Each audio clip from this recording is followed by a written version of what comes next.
Okay dear students, थोड़ा सा हम ट्रेंड एनालिसिस की चर्चा करेंगे। आप जानते हैं कितनी प्रतीक्षा होती है। We are just awaiting from a long period. हम तो अपने स्टूडेंट्स के स्ट्रगल को देखते हैं।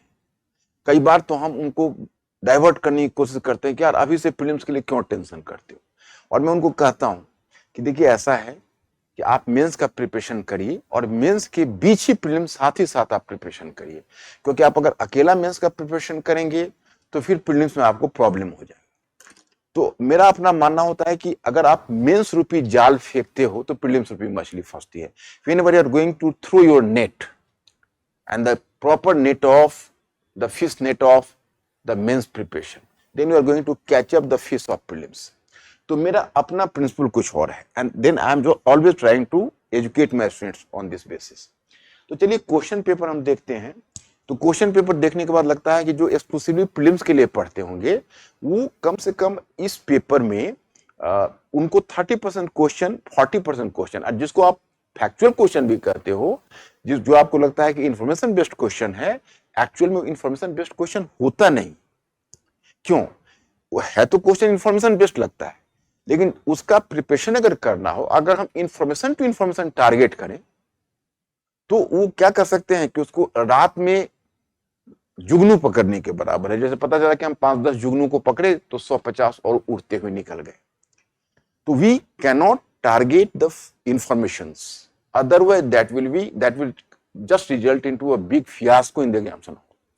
क्योंकि हम पता चला कि अगर हम 50,000 इंफॉर्मेशन को कलेक्ट करेंगे तो अब जो इंफॉर्मेशन पूछने वाले हैं वो इन 50,000 से अलग होंगे। तो हम उसमें क्या करते हैं कि मेंस का स्ट्रक्चर बना के उसी में डेटा प्रीलिम्स का डाले हुए रखते हैं, ताकि प्रीलिम्स की चीजें हम कुछ अनुमान से भी कर सके, कॉन्सेप्ट से भी कर सके। तो अगर पूरे पेपर का आप एनालिसिस करेंगे तो आप देखेंगे कि अब करेंट पार्ट लगभग 22 क्वेश्चंस का रहा है, स्टैटिक पार्ट लगभग 78 क्वेश्चंस का रहा।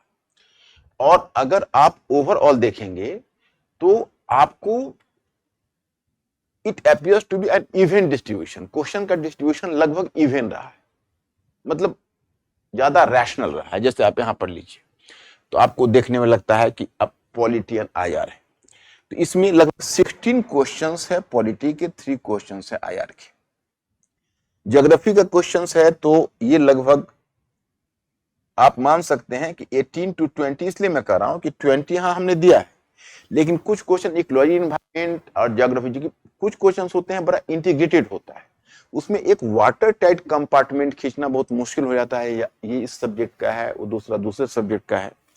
साइंस एंड टेक का भी लगभग लगता है कि 15 के करीब होगा। तो इस लिहाजन, और जो हिस्ट्री का क्वेश्चन है वो 16 क्वेश्चन है, मिसलेनियस 2 क्वेश्चन है, इन्वायरमेंट और इकोलॉजी का 13 क्वेश्चन है, इकोनॉमी का 15 क्वेश्चन है। तो questions are almost evenly distributed. तो क्वेश्चन में ऐसा नहीं है, जो क्वेश्चन सेटर है उसने बहुत हद तक क्वेश्चन को रैशनली सेट करने की कोशिश की कि भाई जितना हो सके वो हम करें। अब देखिए इसमें हम जो इस पेपर को जो टारगेट करेंगे तो उसमें हम मान के चलते हैं कि देखिए अब यूपीएससी में क्वेश्चन तो अगर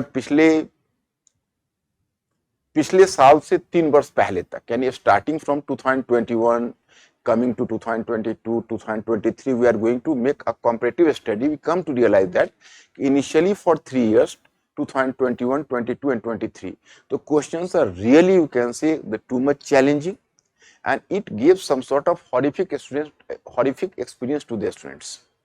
मतलब स्टूडेंट्स को इसने एक हॉरिफिक एक्सपीरियंस दिया था क्वेश्चंस, लेकिन 24 में भी उन्होंने क्वेश्चन को कुछ थोड़ा सा सिंप्लीफाई किया और 25 में भी उन्होंने क्वेश्चन को सिंप्लीफाई रखने की कोशिश की। तो स्टूडेंट्स को कुछ ज्यादा वहां परेशानी हुई नहीं होगी। और सबसे स्टूडेंट्स के लिए फेवरेबल सिचुएशन इस बार ये रहा कि वेदर भी फेवरेबल, तो मतलब एक वेदर भी रमणीक, क्वेश्चंस भी टॉलरेबल, तो ये बहुत उनके लिए अच्छा रहा होगा एग्जामिनेशन हॉल में। दूसरी चीज ये है कि अगर हम पूरे क्वेश्चंस को एनालाइज करें तो ज्यादातर क्वेश्चन इजी ही है, लेकिन कुछ क्वेश्चंस को उन्होंने चैलेंजिंग रखा है।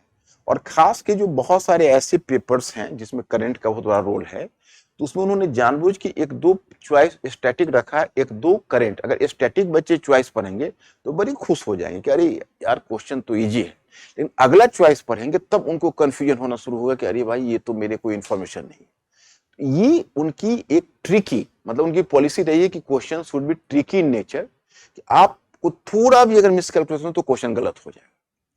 तो हम परीक्षा भवन से बाहर, after the examination hall, we are going to make a conjecture and we are making a statement कि questions are relatively easy, but this experience is not shared equally by those students who are sitting in the examination hall. जो बच्चे examination hall में बैठे हुए हैं उनको शायद मेरा एक्सपीरियंस या मेरा जो स्टेटमेंट है that does not appear to be inspiring, क्योंकि उनको लगेगा कि भाई हमने तो बहुत प्रॉब्लम झेला है, हमें तो ये क्वेश्चन में प्रॉब्लम हुआ, वहां इजी लगा, यहाँ क्वेश्चन गलत हो गया, यहाँ ठीक है। क्योंकि आप एग्जामिनेशन हॉल में हो, आप माइनस मार्किंग का प्रेशर झेल रहे हैं और फिर ट्रिकी क्वेश्चन में ह्यूमन एरर की भी संभावना होती है। तो कुल मिलाकर मैं उम्मीद करता हूं कि 95-96 पर सिलेक्शन हो जाना चाहिए। देखने से तो ऐसा लगता है, कई बार लोग ऐसा अनुमान करेंगे कि भाई 100 प्लस में कहीं सिलेक्शन तो नहीं जाएगा। मुझे लगता है कि उतना वैसा नहीं जाना चाहिए और मैं उम्मीद करता हूं कि मेरे बच्चों का परफॉर्मेंस का अच्छा हुआ होगा। अब तो इवनिंग में पता चलेगा। और जो हम अभी तक क्वेश्चन को देख के अनुमान कर रहे हैं, क्योंकि हमने इस पर एक मंथन 365 भी हमने किया था, फिर स्टूडेंट्स के ऊपर एक्सक्लूसिव मेहनत की थी, हमारे बहुत सारे बच्चे द्रोणाचार्य कोर्स से जुड़े हुए थे। तो इन सबको देखकर हमको ऐसा लगता है कि उन्होंने परफॉर्मेंस बेहतर किया होगा। वैसे ये क्वेश्चन पेपर कम से कम एग्जामिनेशन हॉल में तो कष्ट देने वाला नहीं था। और रह गई अब सिलेक्शन की बात, तो उसमें ये ध्यान रहे कि देखिए अब उनको लेना, अगर मान लिया 13,000 स्टूडेंट का सिलेक्शन लेना है या 13,500 का सिलेक्शन लेना है, तो ऐसी स्थिति में जो स्टूडेंट्स हैं जो अवेलेबल हैं उन्हीं के बीच आपस में कंपैरिजन करके उनका सिलेक्शन होना है। तो रिजल्ट तो उतने ही आने हैं, लेकिन एग्जामिनेशन हॉल में कम से कम 2 साल पहले वाला हॉरिफिक एक्सपीरियंस स्टूडेंट्स को नहीं मिला। ये खुशी की बात है। तो चलिए, हमारी शुभकामना आप लोगों के साथ है और हम इस एनालिसिस को यहीं पर एंड करते हैं। Thank you very much.